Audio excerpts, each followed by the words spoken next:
Hello guys, welcome to our channel. Today I am going to show you how to see recently watched Instagram reels. Okay, so let's get started. Then first of all click on Instagram app. Then click on reels option. Okay, then watch these reels. Hey yo. And like. Then back, click on profile, tap on three line option. Okay, then scroll down, click on your activity, then tap on reels,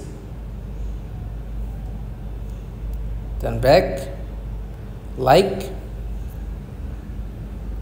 then show your recently watched Instagram reels.